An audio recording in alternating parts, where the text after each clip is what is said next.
At let's go to the Word of God. Dawatag nga tumakder tayo aming kakabsat. At basahin tayo, Psalms 118 verse 8. Basahin tayo amin. It is better to take refuge in the Lord than to trust in man. Heavenly Father, we acknowledge your presence today. We know, God, that you are here in the midst of us. Amumi apong at daka nga makitang danggay kanyami kasagdayaw kami ken ka. Ket apo dawatan mi garod ti panangigayad mo iti tunggal maysa kasadalan mi kastinggan mi nagiti nga sasaom. Iturong na kami o apo iti dapat nga dalan nga turungan mi kasama ito apo ilingid mo kadto tinalupoy nga dipen mo iti krus mo ket sikaw o apo ti agsao kanyami tatangag sapa. Idaton mi dito nga ikamaramidan itinagan ni Jesus nga po mi.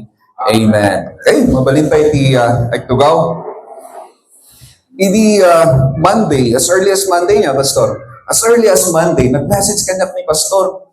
Kuna na nga agi-prepare ka iti message sa ag-series break tayo pa lang. Di tungtumbukan tayo gamit about the doctrine niya. Dagiti surutan tayo, dagiti papatsyon tayo. Dito at CIN. Kuna na nga ag-series break na pa lang.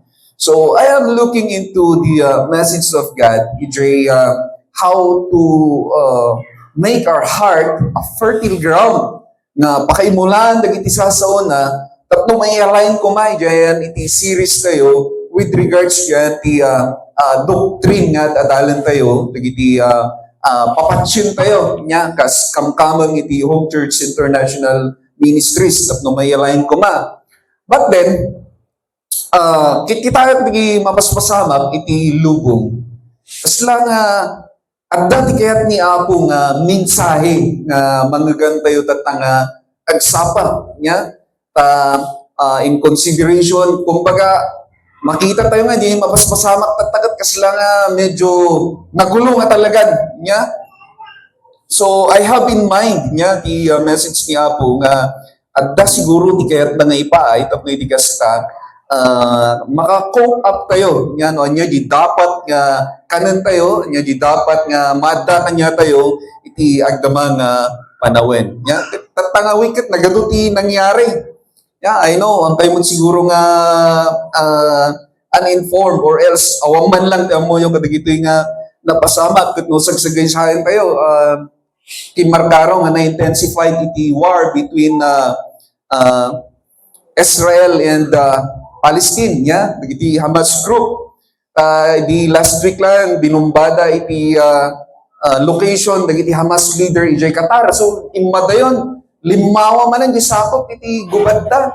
Ti Israel, ng iti stern warning against Hamas, nga sumukodan or face annihilation. So, mas lang subsubli, dyan ti Old Testament niya nga, di command niya po Diyos nga, pukawan niyo, dagito nga kapututan, kunanan. Kasi lang subliman yan, kunak na, naku, talagang saan nga asidigan ka kamsat. I-remind mo kakabay mo, bagang asidigan.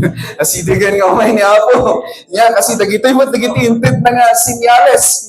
Nga, paka bigbigan tayo nga asidigan, di pa nagsubli ni Apo Diyos. Another, di nangyari dyan Nepal. Kayo siguro nga ignorant or uninformed dyan, di nangyari dyan Nepal. Dagiti Gen Z protesters niya, due to their outrage, kinaya da nga pinag-resign sa pilitan yung Prime Minister ng Nepal. So it's the fall of the Nepal government. Nag-resign the Prime Minister da, pinuuran da dagiti naganan ari-arian da karaman di opisina. Pinuuran da so ko na grabe nga ungad da. Ket kunak tas ano nga mangrugida manen. Pinuhuran da mo dagiti dapat nga buildings nga ma-utilize da kuma. And another ket nakita tayo nya di deadly protest dito Indonesia. Dumot lang tinatay kapo iti protesta. Ket medyo kapututan ginaramid data as in nga pinerdida dagay luxurious cars dagiti contractors nya. Nag-precaution mo ito, DPWH. Agad-agad mo ito nga nag-issue da iti memorandum suspending the wearing of uniforms. Iti aming DPWH employee, narigat tayo. Yeah. So, around the world, nagadong mapaspasamat. Lately lang niya, di nangyari, nagsinarunoda lang eh. Di panakatay di Ukrainian refugee, di North Carolina, no, nakita yun di ay. Basta talatan nga pinatay, di mo pa yun, niya tinaknakan na di ay niya. And then may kadwa, di panang lately lang, di panang snipe that ni Pastor Charlie Kirk. Yeah? Ni Charlie Kirk, may sana conservative Christian and strongly fighting for the right of the right woman. Kasi ang nga amin nga woman tatakit, right woman. At tatagay singan woman lain. Katilablaban na the right of the right woman. Yeah? At gapo siguro ijay, di makagapo no apay nga nagka-interesante iso na nga papatayan. So, makita tayo, bigay nga mangyari niya. So, with all this nga pasamak, makita tayo no kas ano nga nabawasan. Or else naawan, ti panagtalag da iti tao. Yeah? Nabawasan iti talagda, or naawan ti talagdag iti gobyerno. Kasi na nangyari dyan, Nepal. Naawanan ti panagtalikda kadagiti kakadwada. Kanyo dagi ongoing investigation ti Congress kung Senate, laglagan na. Wala nang kakampi. Ano? So, naawan ti panagtalikda kadagiti kakadwada. Pay nga, di na kami may sakit. Wala na siguro, di mahiringan. Inaganak man laaminan. So, wala na. Wala na talaga yung trust. Ano? And, dito ko nga nakita nga adda iti mensahe niya Apo nga kaya't na nga ibagakan niya tayo. That today, God wants us to remind niya that in the middle of all what was happening around us, it is the best decision to take refuge in Him. Amen. So nga the title, the message to you that tangal daw kat refuge in God. Kat kitaan ba ito in draft ko nga outline, kung nagamin ni Pastor Ridi, at itip na intid na kanya. In-code mo amin nga ibagam, narrow, di margin na. So, 0.5 amin, naglawlaw. 8.5 by 11, so short bond paper, niya, di size na. In-code mo amin nga ibagam, di font size na, Arial 10.5. Kat nung napunong di duwa nga page, kunana, 30 to 45 minutes daytan nga sermon. Kita si Mura kabsa, talo nga page. And then, another, kung naman ni the instructor me the preaching class. Iti average nga dapat nga bilang ti puntos mo, talo laeng, kunanan. Talo laeng. Tapno mairaman di conclusion kan introduction mo that would only take 30 to 45 minutes. Kat ko nakanya, nga tati points ko dito eh. Kat nakita yung word nga refuge. So, kinyaramita ti acronym na. So, nagsobra, nagbalin manin nga ennom niya. So, nga anusan yung kakapsatwan. Medyo atitog. So, pulutog pa lang di sa ni pastoral. Nga nga medyo mabayag. Matatitog. Matatitog. May share na. Nga mayat dito nga, impay denggan sa saon ni Apo. Kaya't na nga makitungtong kanya tayo. Maipapan, iti panangitalag tayo.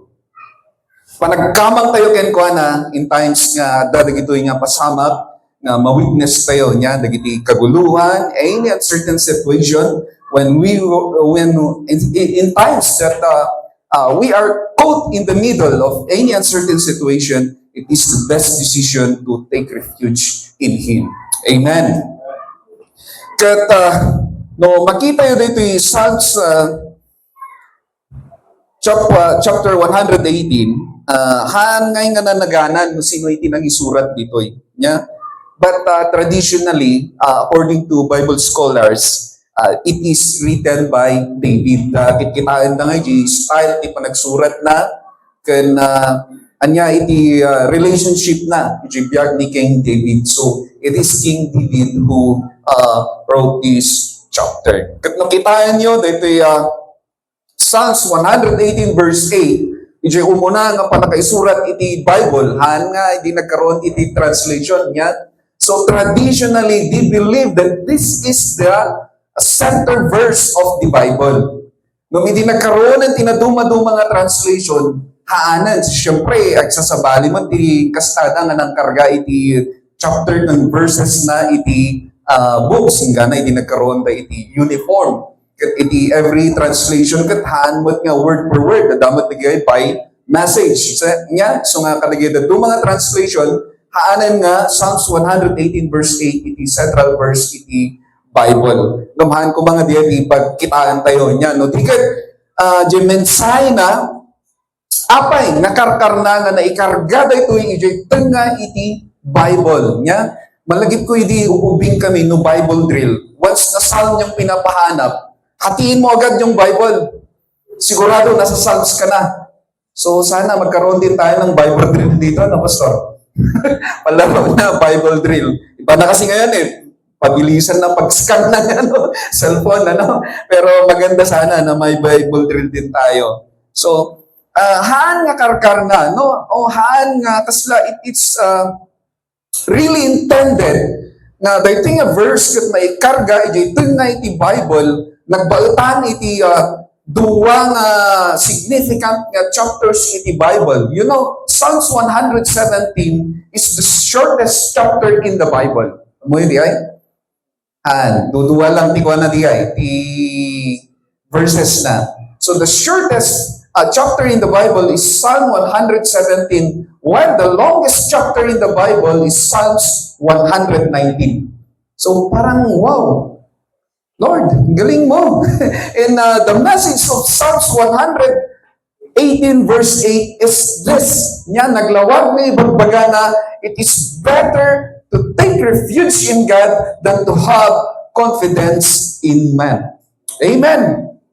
Gaputa, whatever, in times na mariribukan tayo, and we find out, nakita tayo, nasarakan tayo, tibagi tayo, in the middle of a conflict, a war, a chaos, and whatever uncertain situation, God is directly telling us that it's better to take refuge in Him because the Lord our God, the Lord we are serving, is a timeless refuge. Amen. Haan nga balbaliw ni Apo kan sidadaan nga manguray kanya tayo nga agkamang kenkwa na in times nga dadagiti riribog iti panagbiag tayo. Amen. Kasano tayo garod nga maamuan wano aramiden nga we are taking refuge in Him. How do we know that? So, di kinonakta tayo, inikat ti acronym na, jay word nga refuge, as our checklist. Checklist natin to, evaluation tool natin to, para makita natin kung we are really taking refuge in God. First, letter R. Run first to God. It should be God our first option. Haan ko mga last. Kasi kung siya yung last option natin, baka mas marami ka pang kailangang pagdaanan kung siya yung last option. Pero pag siya yung inuna natin, siya yung first option natin, there's a great possibility that the upcoming struggles will be more easier or we will have the strength to handle it. Amen. In Psalms chapter 46 verse 1, kinuna na dita, it is better, Psalms 46 verse 1, kunana dita, God is our refuge and strength, very present, sa baling version, a helper who is always found in times of trouble. God is our very present help in times of trouble. So, anya pa lang gamin ti birugam. Isto na dapat ti umuna nga awagan tayo before tayo nga ramidan na niya iti nabalin nga decision tayo. So, uray matlang dyan, ti main text tayo, nagkaroon isunan iti comparison between God and man. Katibagbaga na nga you should always choose God first. Kapag ako na it's better to take refuge in God than to have confidence in man. Kat makita tayo niya, ti practical application na, iti panagbiag tayo, in times nga marik na tayo, nga da tayo iti nagtungaan, dagiti pangnubok. The first thing that we should do is to pray. Amen? and call a friend. The first thing that we should do is to pray when we are in a situation. Kaya amo yo, nagmayat lang ngay Rick nga no once nga i-dedicate mo, although enjoy panunod mo, karakaroon na nalaing kan, at dan dagiti steps nga nakalanad, niya nga mabalin mo nga ramidan. No, in-dedicate mo, dayta nga decision mo, or dayta nga situation mo, kini Apo Diyos, when you dedicate it first, kasi langay nga naikan-kan iti result, naikan-kan, you already gained the victory. Nya gaputa mo nga ni Apo Diyos iti kadwa, katanyaman nga baling nga result na dayta, mapanunod mo nga pagayatan namin ni Apo Diyos. Amen! Praise God! Kaysa diyan, pakat mo amin nga kinalaing mo, no? Tapos pinmalpat. Tapos ka nga nalpay nga hanga maawatan niya nga awanan iti namnaman na gaputa, madiji nagbaling nga result na. No in datan mo dayta ni Apo Diyos, inyon una, may dedicate ken kwa na, sakbay mo nga, inaramid na niya, among nga nasayaat kan pagayatan na, kataan nga nagbalin, at least may bagang ijoy bagin nga, at sa bali nga plano ni Apo Diyos. At sa bali nga nasaysayaat nga plano ni Apo Diyos. Amen! So that is the first checklist niya to evaluate whether we are really taking refuge in God. May kadwa, kat letter E, it is to entrust your heart in thoughts to Him. Kunanay Psalms 62 verse 8, this verse is simply telling us that we need to trust in Him in all times. Yan. Trust in Him at all times. Dear people, pour out your heart before Him. God is a refuge for us. Selah. Yan ni Selah. Selah Joy. Joy kaanakat. Ano? So, yun. Ano? So, God is telling us to trust in Him. I-dedicate tayo, i-entrust tayo Kanya na no anyaman dagiti adda nga dadagsan tayo. It is an invitation. Ano? God invites us to bring everything, dagiti pagbudngan tayo, our fears, our doubts, and emotions, to bring it all to Him.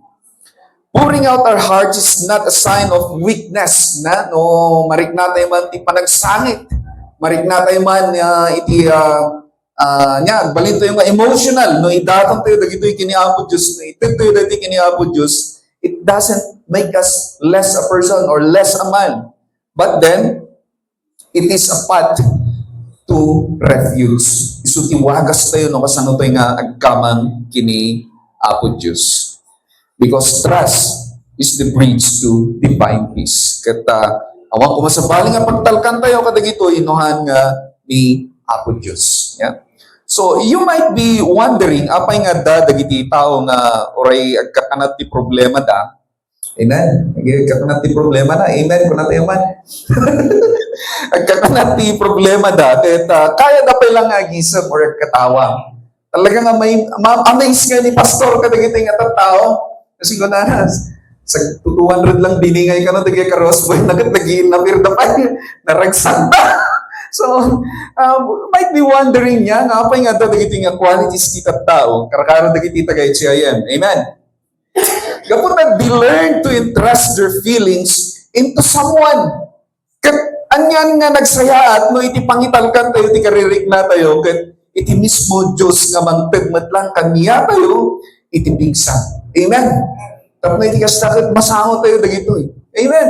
So let us make this a part of our lifestyle. Yeah? In times you will find yourself in the middle of uncertain situation and don't have the ability to make sound decision. Gapo iti strong emotion mo. Yeah? Maminsan ang makapanood ka talaga nga ng laing. No pansinom di emotion mo. Mga iyak, mga kung ano na dyan. Naghalo na yung luha doon sa sipon or whatever. Wala na talaga yung sound mind mo na maggawa ng decision. So, kumanta ka na lang. Amen. At ang kantahin mo, ito. Alam niyo ba yung kanta na Give Them All? Give them all to Jesus. Amen. Ang sabi doon, give them all to Jesus. Shattered dreams, wounded hearts, Broken toys. Naglalaro yata to eh. Broken toys, you give them all to Jesus. Bakit? Anong gagawin niya? And He will turn your sorrows into joy. Amen. Kung nanapaig tayo, empty stanza na, are you tired of chasing pretty rainbows? Are you tired of spinning round and round? Di mo na alam ang gagawin. So you better wrap up all the shattered dreams of your life and lay them in the feet of Jesus. Amen. Praise God. So nga, in times nga, mangyari nga niya tayo dito, hantay nga muna niya, tiramidon tayo, kanta tayo lang. Amen. Give them all, give them all, give them all to Jesus. So the shattered dreams, wounded hearts and broken toys, give them all, give them all, give them all to Jesus, and He will turn your sorrows into joy. Amen! Praise God! And hindi may katalo, praise God, letter F pa yan. You will find peace, in His presence. So this is our third checklist. So first is you're taking refuge into God when you run at Him first and not the last. It should always be the first option. And next, when you entrust your emotions, lahat ng nasa iyo, entrust mo sa Kanya. And pangatlo, when you find peace in His presence. Amen. In Psalm 16 verse 11, King David stated what God can do. Kinunana, you make known to me the path of life. Ayun, you reveal the path of life to me. In your presence is abundant joy. In your right hand are eternal pleasures. Amen. Kaya pala laging hinahanap ni David ang presensya ng Diyos. Kasi nakita niya, ito yung naging sekreto niya. At that times, and dahil sa sikreto niya na to, na lagi niyang hinahanap yung presensya ng Diyos, that what makes him write most of the hymns or the chapters in Psalms. Yung Psalms kasi hindi lang si David ang sumulat dyan, pero karamihan dyan sinulat ni King David. So makita talaga natin na alam niya kung saan niya hahanapin, saan niya itutulog, saan siya tatakbo, saan siya magtitake refuge. Walang iba kundi sa ating Diyos. Amen. The true present isn't found in changing circumstances, but in God's presence. Amen. When we draw near to Him, we are filled with joy and calm that the Word cannot provide. Wala kasing kapareha, yung tawag dito, yung feeling natin, yung karinig na natin when we are in the presence of God. Amen. Walang kapareha yun. So, ma-sense mo talaga that there is peace when you are in the presence of God. So if you find yourself in the middle of uncertain situation, claiming that God is your refuge, you run first to Him, entrust your hearts and thoughts to Him, then you must find peace in His presence. If you did not find peace in His presence, marahil meron kang nakaligtaan na step. No, awan latta, iti tal na ken ka, nalabit agda pay lang iti awal ka, pay lang iti presensya na. Then go back to your first checklist. Baka sa balit itin marayang. So, be sure that you run first to God.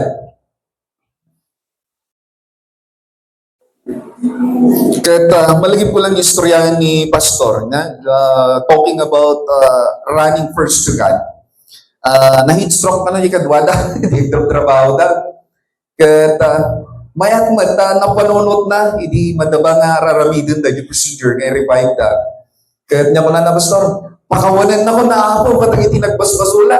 So sigurado nan, nga he will find peace in the presence of God, whatever man nga mangyari. Kasi ko man, amen.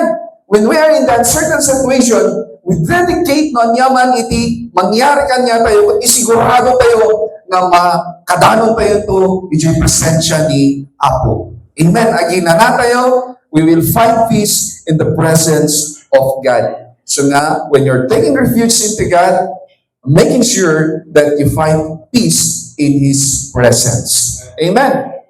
Kati may kaupat, letter U. Oh, talulanan. We should unconditionally surrender to Him. Amen. In Psalms 143, puro Psalms ti reference tayo. Yan.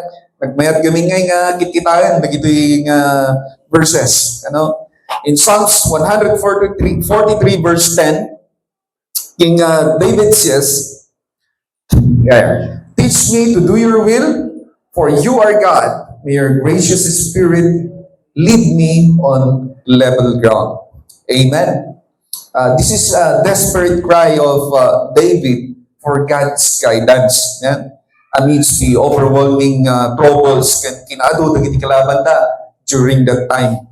He is seeking both the knowledge of God, the knowledge of God's will, and the power of the Spirit. Tapno adda iti surutin na.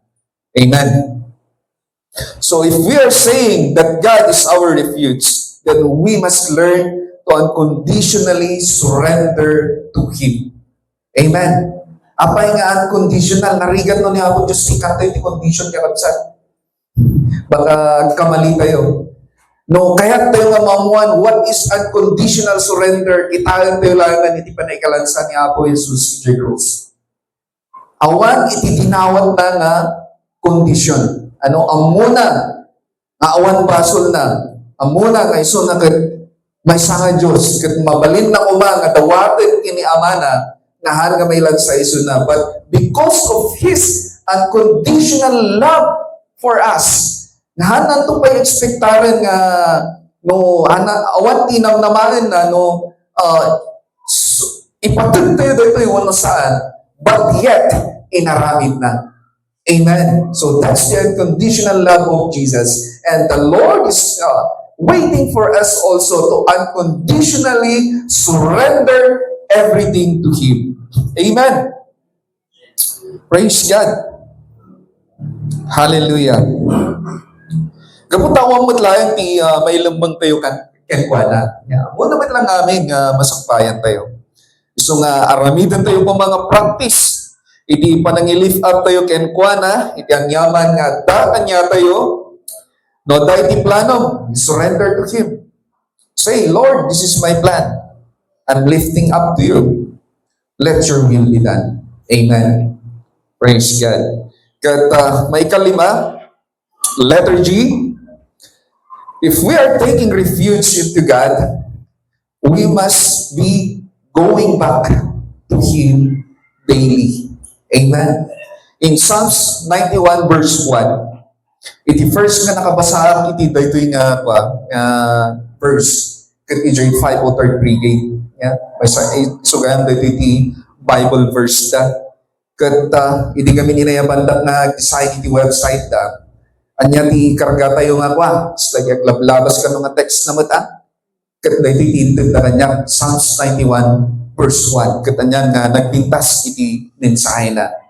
Kunana nila, the one who lives under the protection of the Most High dwells in the shadow of the Almighty. Amen.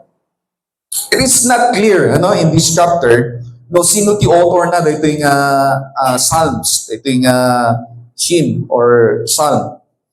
Kunana iti kaduan Bible scholars, it is Moses. Ni Moses kano tinagapuan na dito nga psalm.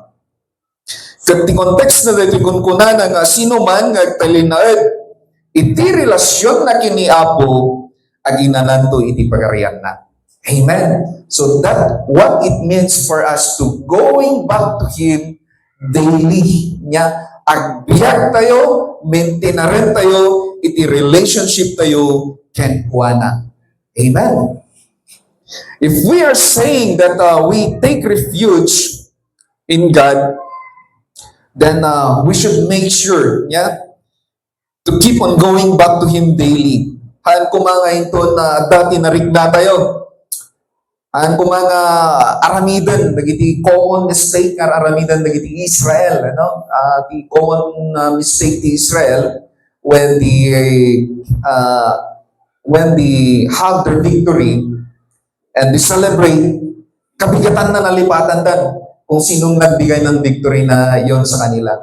Kabigatan na nalipatan dan ni Apo Diyos. That should not be our practice. If we say that we are taking refuge in Him, every morning kumaday ta, nagbaling nga practice tayo, first word natin sana every morning is to utter our prayer, our adoration to our God. Amen. Amen. Kung naman nagiti morning devotion.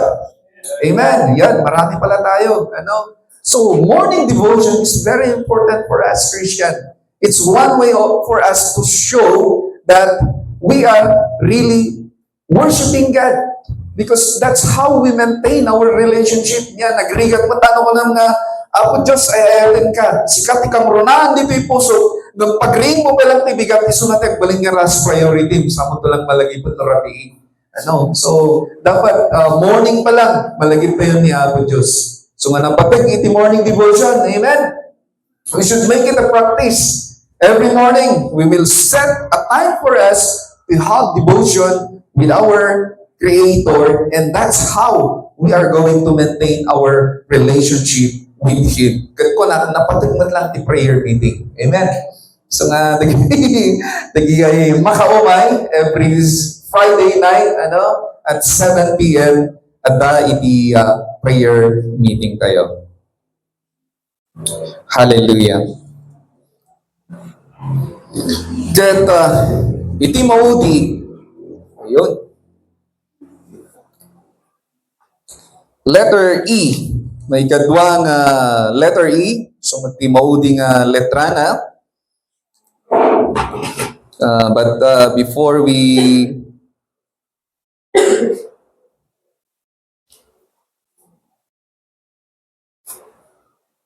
okay. So, letter E.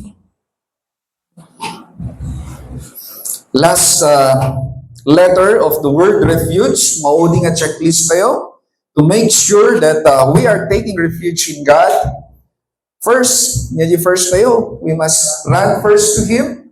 Second, we must entrust our hearts and thoughts to Him. Third, we must find peace in His presence. Fourth, we should unconditionally surrender to Him. Fifth, we should go back to Him daily. So, may magbagat ka na patag iti morning devotion, kagbaling nga, part of our lifestyle, and iti maudi, we should embrace and live out His Word. Amen? Ito'y Psalms 119 verse 11, kuna ni David, yan, ganda yan. I have treasured your word. The other translation, ang sinabi doon, hidden. I have treasured your word in my heart so that I may not sin against you. Amen. Dahito itimay sa nga sekreto ni David niya, iso nga, napailan na nga nagtalay na iti sidong ni Apo. More than just memorizing it, impiyag na dahito nga sasao ni Apo, kat iso pa iti inaramat na nga guide na kat protection na tapnohaan nga at basol. Because if you really keep in your heart the Word of God, every time nga dahil isulisog, at dati hugutan na mabalin nga protection mo. Amen. And if we are saying that God is our refuge, then familiar tayo kuma kadagiti sasaona.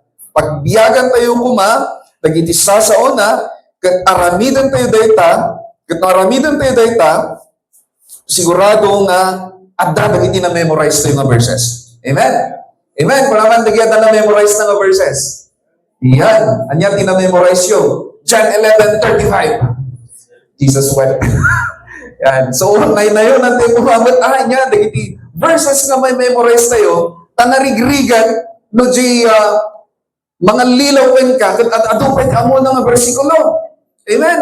Baka da mga awiskin ka, kat kunana. Kunana, 1 Timothy, verse 5, verse 23, drink a little wine. Kung walang tumutan, ay huli niya, biblikan. So, naginom ka mo niya. So, at least kung ano, familiar kahit isasaw ni Apo Diyos, kat at dapat tinamemorize mo nga verse, kat mabalin mo mat kasong bata nga ko nga, awan sa mo ti ginibray ni.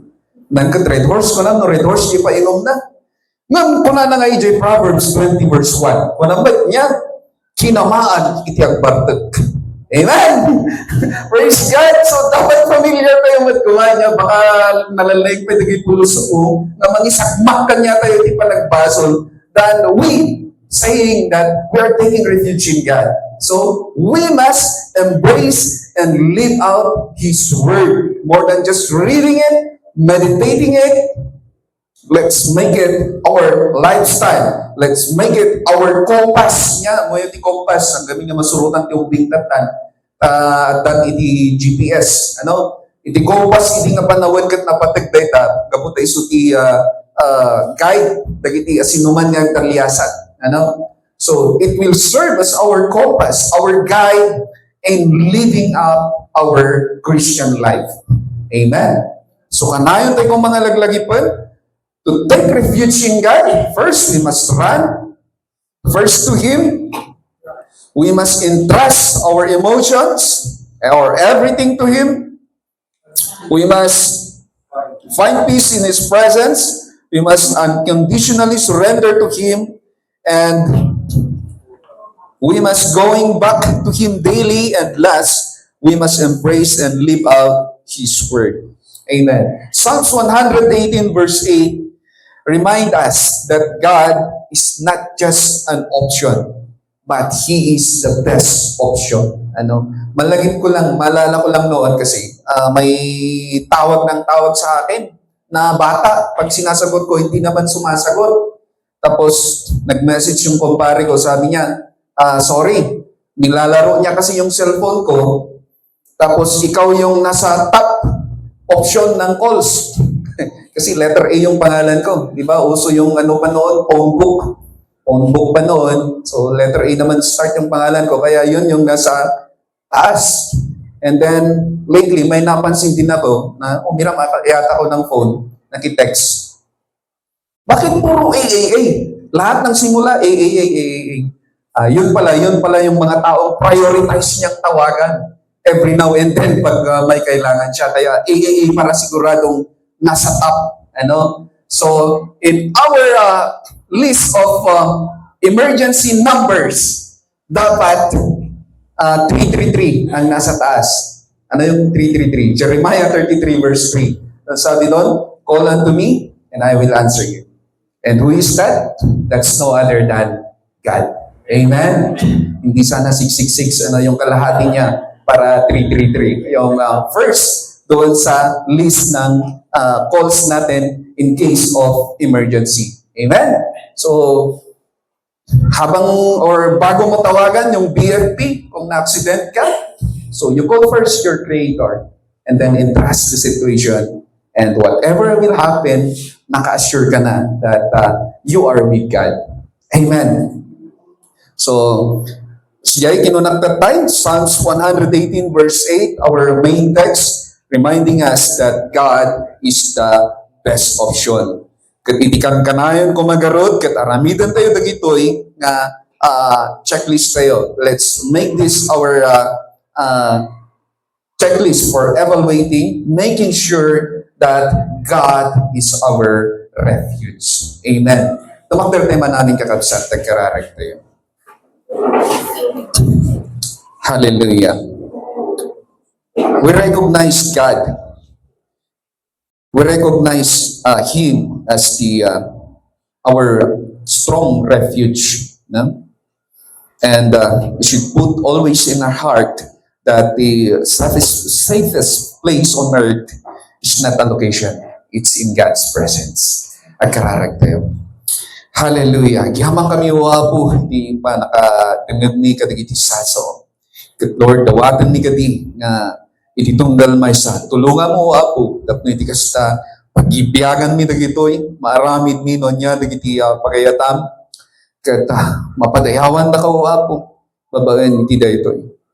Si kagarod wapo ti tumulong iti tunggal maysa ilawlawa mo apo ti panakaawat mi iyon uneg mo apo iti panakaidulin na dagiti nga sasaom tapno iti kasta at ti agbalin ag-serving ag-guide mi kasag tuloy kami nga agbiag. Bendisyon na mo apo iti tunggal family nga ni-representa tangal daw ket amin dagitoy dawatan mi itinagan ni Jesus. Amen. Praise God. Mabalita ito ka